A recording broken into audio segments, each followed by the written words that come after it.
Jon Kramer is an amazing guy. You're going to absolutely enjoy this conversation. I don't know where it's going to go, and neither does Jon, but that's the fun part of this entire thing. But welcome, Jon. How are you? Doing well. Thanks a lot. I'm excited to be here with you guys. I've been eager to debate with you two retail leaders. You guys both know me pretty well and know I have a clear point of view on the industry, but I don't get many opportunities to test drive this thinking. So I hope this is going to be a lively discussion. Oh, I'm sure it's going to be, I mean, we have a lot of retailers who listen to this, solution providers who listen to this, and other thought leaders, and I'm sure we're going to have a fun conversation. So, Jon, if you can take a few minutes and give us a quick background, a little bio, if you will, of your own.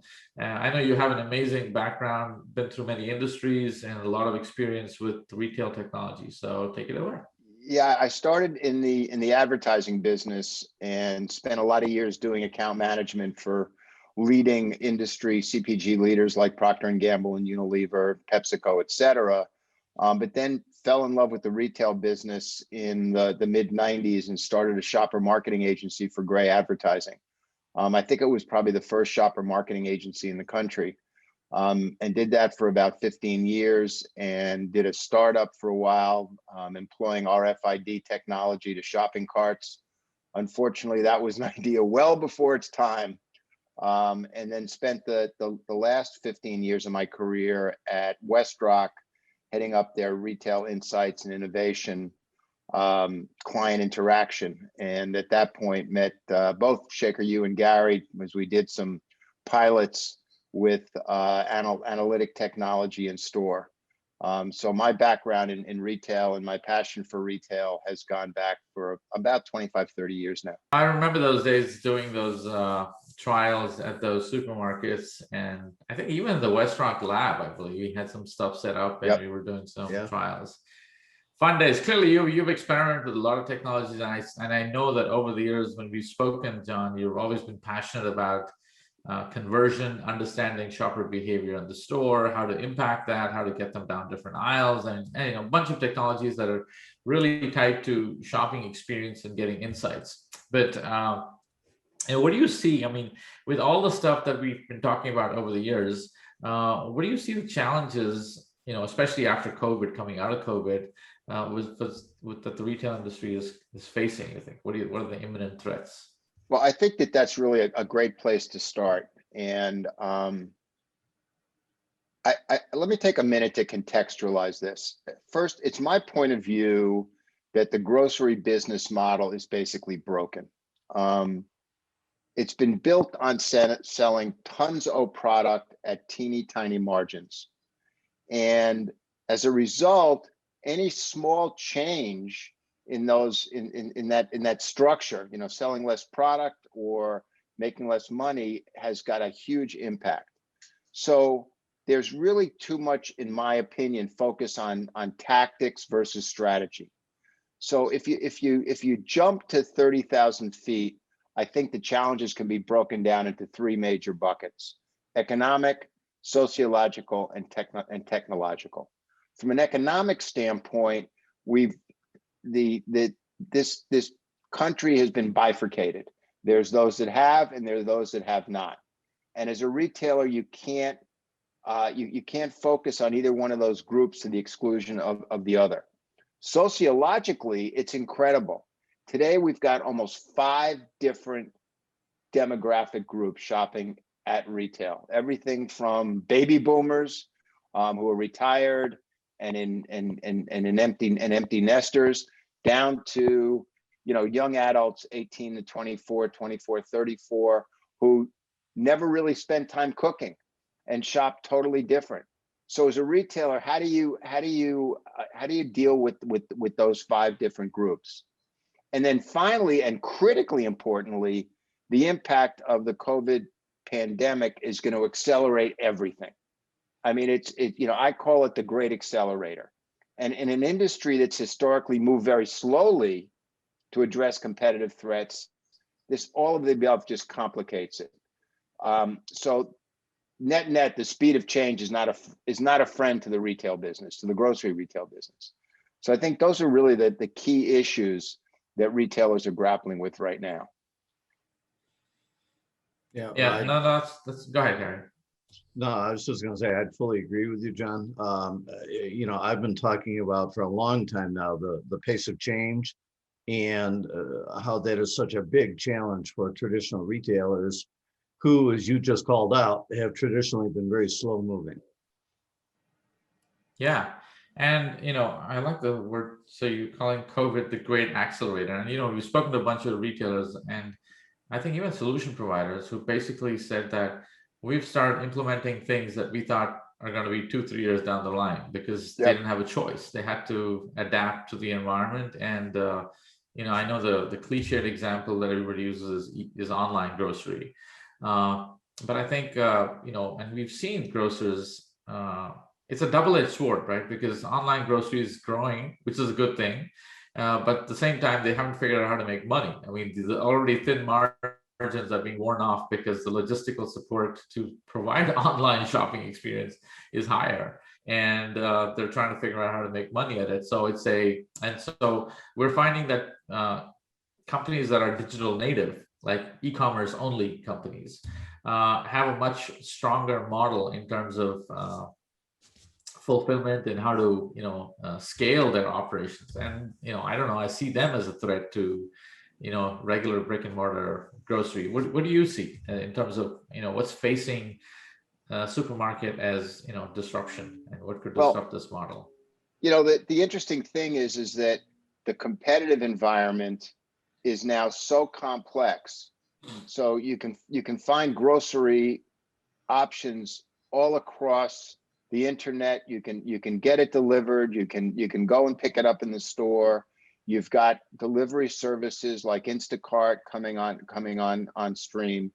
And so from a retail perspective, and then think about it from a supplier perspective. And what's fascinating to me is, having been involved in the quote unquote merchandising business for the past 10 or 15 years, is that if you are an impulse purchase category, how do you survive? Or an aisle avoidance category, take confection, for example, take snacks, for example. How do you survive in this world where all of a sudden there are 20% fewer shoppers in store? So you can't cross merchandise. So you can't try to engage people down an aisle. How do you address that? How do you address that as a retailer when you're looking at, here's a perfect example. My family had to buy detergent the other day. Well, why do I want to go when I can get on my computer and have detergent delivered to me tomorrow? Why do I want to go to the store? Well, I don't know this to be true, but I would assume that detergent is a high profit category. And so all of a sudden that's taken out of the store. So you're really dealing with a very complex set of inputs as a retailer today, a very complex set of competitors today. And to Gary's point, some of these competitors online have built a business model that makes sense and works. So if you're a grocery retailer, how do you start to build that out and really understand it? And I think that one of the key things that, when I'm sure we'll talk about this before we're done, is how retailers and their suppliers relate to each other. Because it's always been a very testy relationship. Well, that's got to change.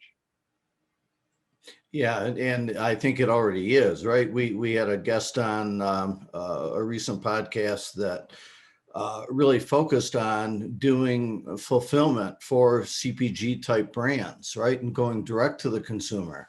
So I think we're seeing a growing amount of that activity, alternate channels that are becoming more mainstream.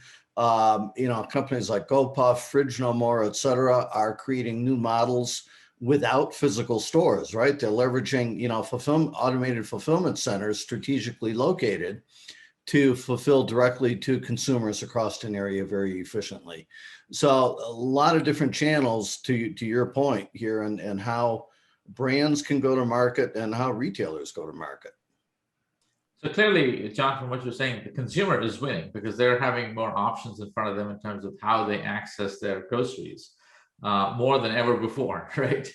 So the ease of shopping is improving for a customer. but that, I guess, presents a challenge to retailers in terms of how to keep pace. And like you said, retailers are always struggling to figure out how to keep pace with consumer demand. And so what do you think is a path forward for retailers that want to meet consumer expectations? Well, I think we could probably talk about this one for hours, but I think the first place that I would start is to understand that there is a sense of urgency. I mean, we talked about, the pandemic being the great accelerator. Gary mentioned the fact that retailers are saying, hey, things that I thought I'd be thinking about in 3 or 4 years, I'm thinking about today. And I have found in my experience over the decades that retailers are not quick movers. And there's no sense of urgency at retail. It's always been this way. We'll sort of nip at the edges. We're not going to really deal with core issues. And there are a number of major issues that are coming up now that retailers need to focus on. And we talked about, the economic issues. We talked about the sociological issues. We talked about the technology changing at speeds that we have never seen before. And that if retailers don't get a sense of urgency around understanding their business better, it is really, in my opinion, the death knell of a number of them. Secondly, I think that my experiences, and Gary, this is something that you could probably comment on, is that retailers are very siloed. Merchandising doesn't necessarily interact with buying, doesn't necessarily interact with supply chain. There's not a lot of cross training. They don't understand the business as a business, okay? And that goes all the way down to the floor, all the way down to the people that are working on the floor. And that if you compensate this in-store personnel, your front line against your customer, against your consumer, and you pay them no money, then that really comes back to haunt you, because the relationships in the store are so incredibly important. And then I think that the third thing is this, that we talked about it a little bit, this integration with their suppliers. I mean, the suppliers have a boatload of money, and that is their primary outlet, their primary way today, when retail is so fragmented and it's hard to connect with the consumer. The shopper is where the rubber meets the road. And there's all kinds of research that supports that. I mean, Popeye's been doing research for 40 years that say that somewhere in the neighborhood of 70% of purchase decisions are made in the store. So there is a need for more marketing. There's a need for more integration. There's a need for more partnership. There's a need that I think, going back to the first thing we talk about, the traditional grocery business model is irrevocably broken. So it's partnership, it's integration of departments, it's realizing the importance of your in-store personnel is really what's critical to start to, and then understanding the shopper behavior. I mean, that goes without being said. That really is critical to the future. Yeah, so agree, and there's a lot of points you just brought up there. I think that we are absolutely going to see a major shakeout in the industry over the next several years, as a growing number of retailers just can't keep pace. They can't change enough or fast enough. That being said, I think those that do survive will begin to figure some of this out, right? I mean, supermarket retailers, as you called out, Jon, have a long history of surviving and in many cases thriving on an incredibly thin profit margin business. They are very operationally focused. They're very tactical, and I think those skills and expertise will serve them well, as some retailers are going to figure out how to do online profitably and fulfill those orders. I see a lot of work going on there. But the other thing you brought up is around in-store. And even though 20% of sales, give or take, are expected to be moving online, in my mind, that just puts more focus and importance on what's going on in the store. and making in-store as profitable as possible and engaging and so on, right?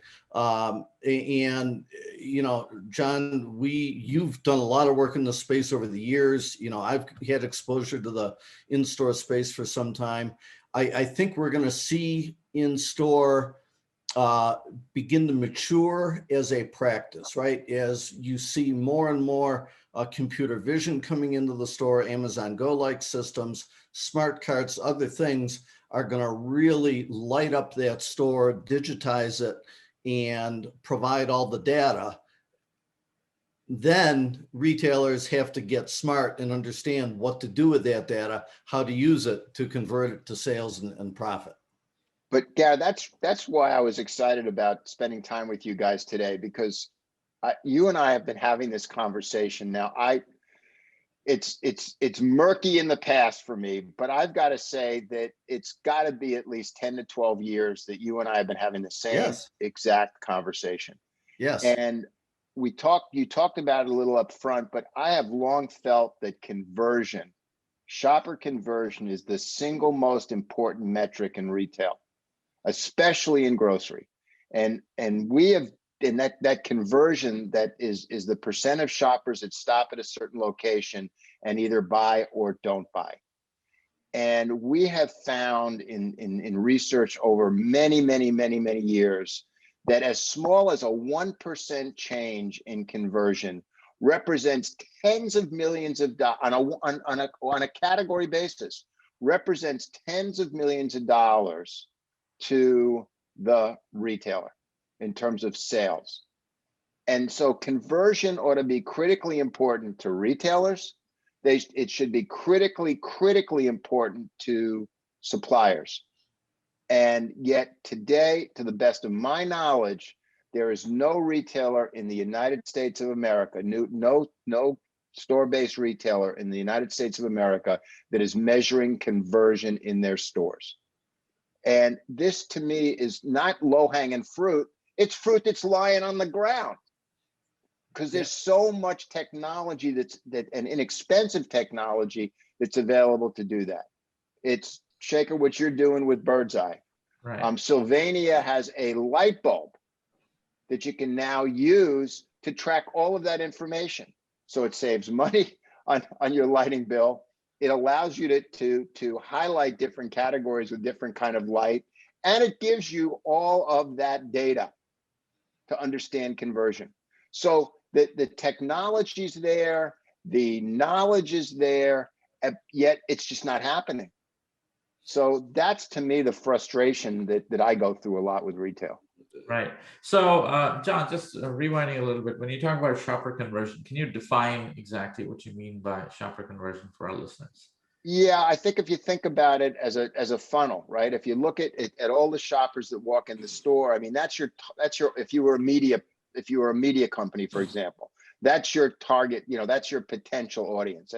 That's the total number of eyeballs or footfalls that you can, and then a certain percentage of that audience gets to a location in the store, and a certain percentage of that audience stops and evaluates, hey, I'm interested in this category, and either they buy or they walk away. But in every category that we've studied, a very high percentage of people that stop at a location do not purchase and walk away. So if we can change 1% of either the people that get to that category or change the people that walk away to people who purchase, there's a huge, big number there. And that should be critically important to retailers. It should be critically important to manufacturers, to their suppliers. And so understanding that conversion percent, the percent of people that stop and buy versus stop and walk away, is critically important. And in my opinion, again, the single most important metric at retail. Great. I mean, that's thanks for explaining that. But so what do you think are ways to impact conversion? What can a retailer do? I mean, okay, I have this metric. There's only 5% of the people walking to my store who are walking into this aisle, the snack aisle. and I want to Well, improve that. What do you think is there's so many ways to do it. Okay, there's signage, there's aisle reinvention, there's cross promotion, there's all the things that retailers are really good at, but you don't know how to apply these tools against a problem if you don't know what the problem is. And so that's really where partnership, and that's really where shopper marketing has to go.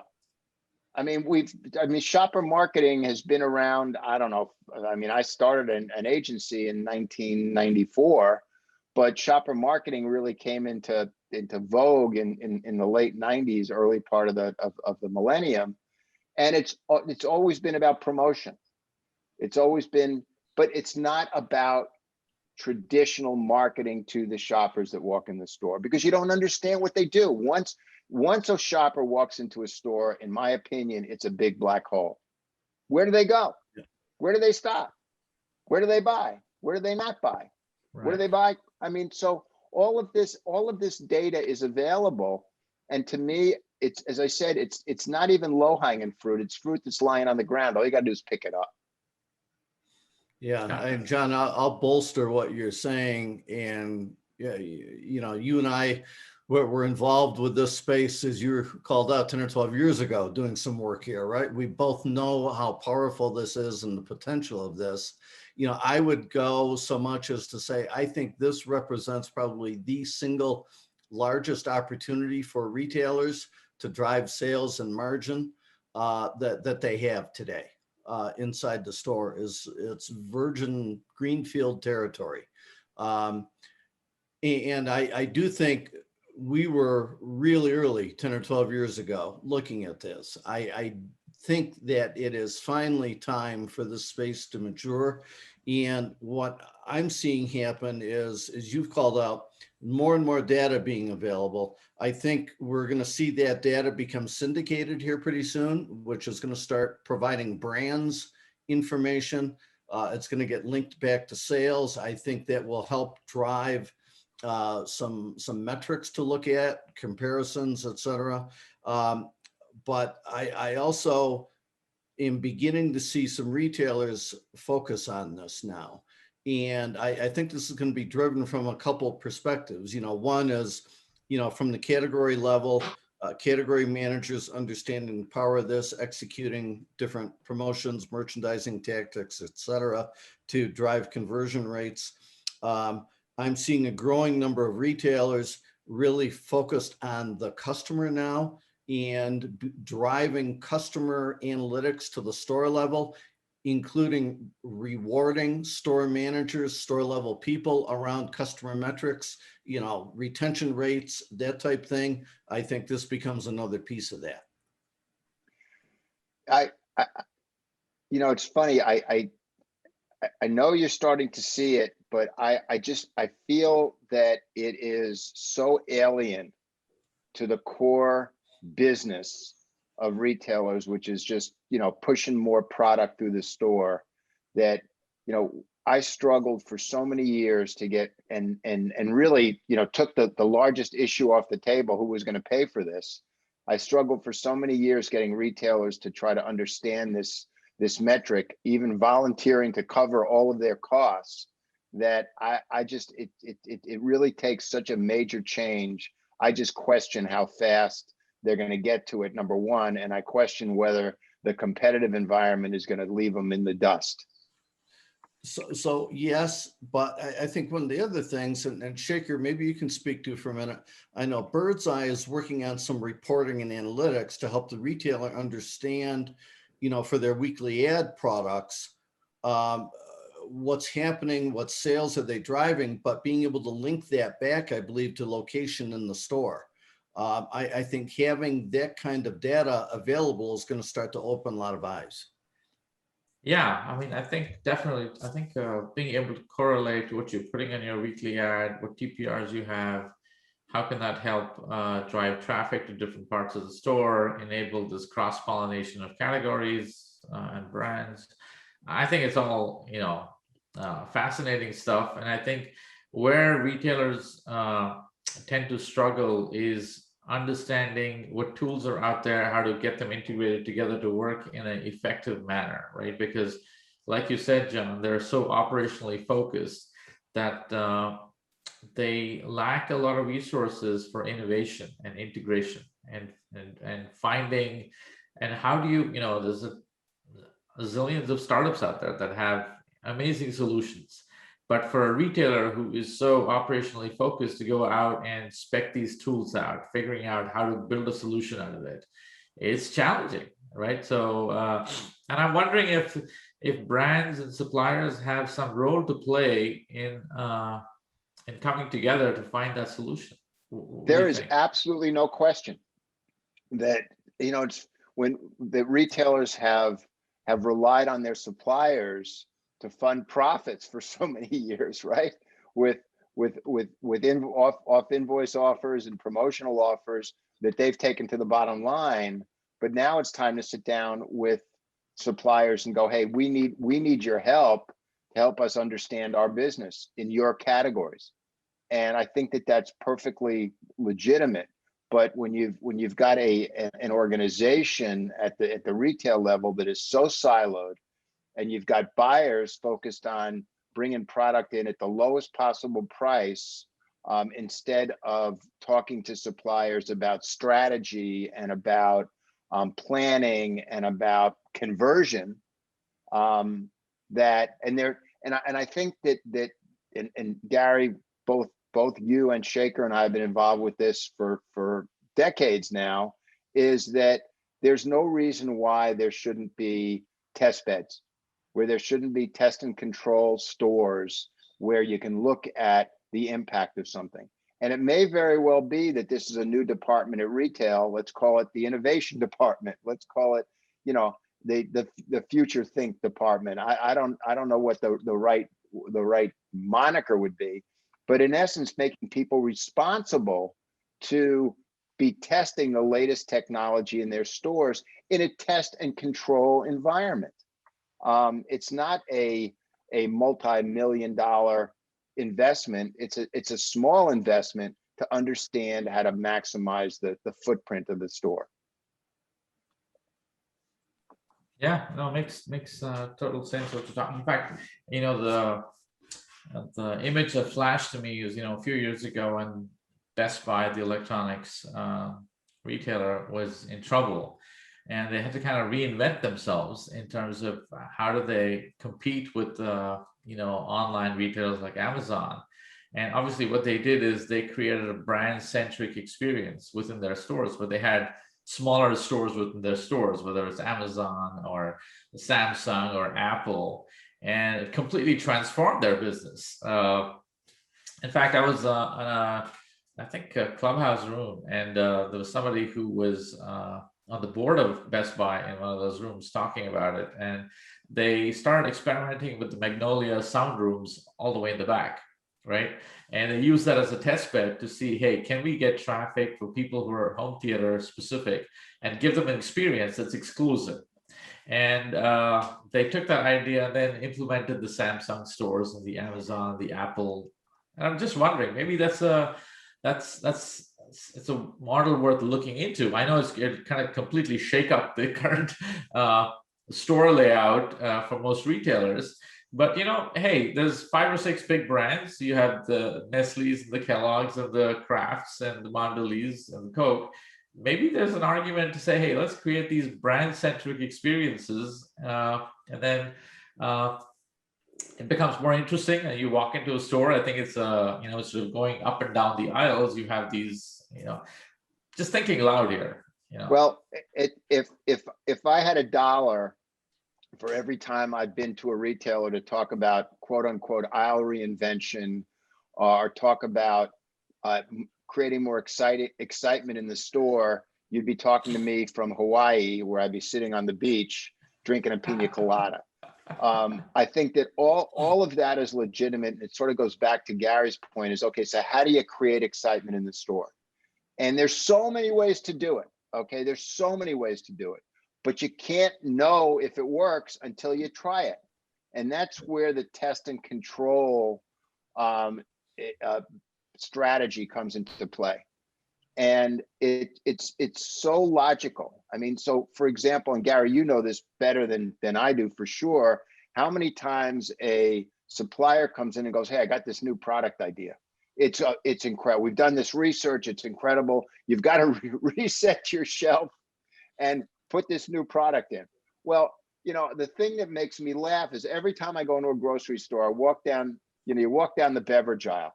If you took a shot of the beverage aisle 25 years ago versus now, there's more product in that aisle than you got hairs on your head. You look at the toothpaste aisle. I mean, there is product for I mean, it's huge. And and Gary, you may know the data point, but I think I've read that 40% of the product in the store doesn't sell 1 unit a month. So think about if you could reduce your SKUs by 40%, how much more space you'd have and how much more excitement you could have in that space. Well, these are all numbers that are critically important to grocery retail because it talks to efficiency, it talks to profit margins, it talks to effectiveness with your shopper, et cetera, et cetera, et cetera. Yeah. No, I guess it goes back to the willingness to do some testing and control, right? And how do you take your eye away from the operational focus that you have and say, hey, if I don't do these things, I can't reinvent myself and I can't stay alive in the future and thrive in the future while other people are willing to do that. So Gary, you were going to say something. Yeah, and Shekar, just building on that, therein lies the problem, right? That traditional retailers are just loath to make any changes, you know, especially if they're successful. And, you know, believe it or not, over the past year, during these, you know, trying times for nearly everyone, the supermarket industry has had a good year. You know, that many grocery retailers are coming off, you know, a year of significant sales increases, profit increases, et cetera. They're sitting pretty good. Now, you know, I think the smart ones realize it's not going to last forever. And indeed, it's already beginning to plateau a bit. And they're looking at and investing in the future and what comes next. But retailers are loath to make any changes if things are going good. And I almost think that's human nature. And I think the biggest challenge here is overcoming that inertia that, you know, everything's good. I don't want to change anything. You know, we've got a business built on penny profit. I can't shake the boat here at all. Right. But listen, but you know, and that's an interesting starting point, Gary, because at the same time, it's been a great year for grocery retail. The flip side of that coin, the other side of that equation, is that shoppers have had the opportunity to test and explore other ways of getting their groceries. Okay. Yeah. So while a rising tide rises all boats, I mean, people aren't going out to eat the way they used to. They're cooking at home more, et cetera, et cetera, et cetera.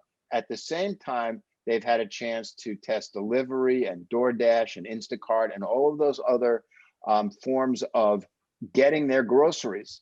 So it shouldn't take a brain surgeon to understand that we have gone through a very unusual year. I mean, people have been essentially cooped up in their houses. So the problem then becomes, and I've had friends say to me, I don't know why I would ever go into a retail store again, a grocery store again, because I'm getting everything delivered. It's great. It works. All good. I mean, I know that everybody that I know, the first place they go when they're looking for something is Amazon. And Amazon's whole approach to the world, fail fast, fail cheap, is a strategy for tomorrow. Grocery stores, as you just articulated, Gary, where I don't want to shake the boat, I don't want to make any changes. That's day before yesterday's strategy. Yeah. And how they get dragged into the 21st century is a very interesting dilemma to me. Interesting. So I know John, this has been an amazing discussion so far. We got a few minutes left here. And I want to maybe talk about, what you're seeing out there on the horizon in terms of technologies that are coming in to address some of these problems. I mean, I'm sure we've had a chat the past few days, and you've been talking about some exciting stuff. So, any thoughts? Yeah, it's interesting. There is so much technology out there. And look, I've spent a lot of time bashing the retail industry over the past half hour, but I also have a great deal of sensitivity. I mean, my daughter works as a store manager for a major retailer. I listen to her every night and the pain that she goes through. We talked last night, and somebody stole the forklift, so they couldn't unpack any of the product because the forklift was gone. So I mean, it is a incredibly complex, complicated industry. I acknowledge that, but to the same point, I think that the technology around understanding how to activate the shoppers that are in your store. I mean, people, figuring out home delivery, figuring out buy online, pick up in the store. Those are sort of tactical things, okay? And that's something that retailers are great at, tactics, but they're not strategic. So, if you look at technologies that help understand in-store shopper behavior, and there are supplier budgets that exist to do nothing but that, and all you got to do is ask. Okay, there's multiple $1 million of budget available. So and I don't want to do an advertisement for Birdseye, but I think that's a fascinating technology that needs to be explored in terms of how you understand and offer shoppers a unique experience when they're in their store. Sylvania, as I said, has a product that you could match with the Birdseye product to enable understanding of that conversion behavior. There's cool stuff like advertising on refrigerator doors. Why isn't that getting more exposure? Their TV screens have been tried and tested, but now there's interactive TV screens. So there's so many ways, there's so many things that are out there that are enablers to drive more profit, to drive more volume, to drive more efficiency to the shoppers that are in the store, that need to be explored. Right. And this test and control environments, 5 stores, 4 stores. I mean, it doesn't take a lot, because there's so many, the fascinating thing about retail is there's so many humans that walk through the store every day. And just to close this down, what is the single thing that's most frustrating to me is every time we've tried to put in a test and control environments, both retailers and their suppliers would go, well, is that nationally projectable? Frankly, I don't care if it's nationally projectable. I don't give a damn. I just want to know, am I creating more closure? Right. No, makes total sense. I mean, I took down a lot of interesting things that you said, COVID being the great accelerator. Customers now have more channels to access the store. That should create a sense of urgency in trying to help understand, how conversion works for the retailer. And changing conversion, even by 1%, can have a massive impact on your bottom line. And there's a bunch of technologies clearly available to understand how to impact conversion, do some test and control, and be bold about reinventing the store inside, right? And I think it's all terrific points, John. It's been a great conversation. Gary, any points before we close out? We're going to have to get John back on, because we're scratching the surface of that. I know. We could go on all day about this, John, right? And more, right? So it's been a great conversation. Thank you again. I know, for jumping on the show. It's been, I've been thinking about getting you on for a while, and thankfully I think we must have had some telepathy going on when you picked up the phone and called me back about a week ago. So, but this has been fantastic. I also want to thank all our listeners who've been at it, listening to us week after week. In fact, I got an email today, Gary, that we've been featured on some other list as some of the top grocery podcasts. So Yes. I got to congratulate Gary, because I largely think it's happening because of him and the guests are on. I'm just kind of like a mediator here. And also to Stephanie, who's done a great job of editing the show and taking care of all the audio issues that we put together here and coordinating the guests. Frankly, she's the one who sends the emails out, sets up the whole conversation. So I want to thank you guys and all the listeners who are constantly supporting us and keeping this going. So I want to wish everybody out there a safe spring and going into summer. Get yourself vaccinated, take care of stuff. Let's go back to the living life of the living here and get out of our homes. And Jon, thank you again so much for being on the show. And you will, if you provide us your address, receive a Retail Perch coffee mug. Oh, so my goodness. That'll be on your way. And so the next time we're on the show, you're going to be having that coffee mug. In fact, that's the only way you get back on the show. You got to have coffee in the coffee mug that we sent out. If we do this early morning or 9:30 meeting, we'll for sure have coffee in my hand. Hey, we can do it earlier if you want. Gary's up pretty early. So, all right. Thank you so much, Jon. Again, folks, great talking to you guys, and keep listening. And thank you so much for supporting the show. Thank you. Make sure to join us every Monday and connect with us at the Retail Perch on Instagram and Facebook. And if you have any questions, feel free to email us at theretailperch@birdseye.com. Until next time, this is Shekar. And this is Gary, signing off.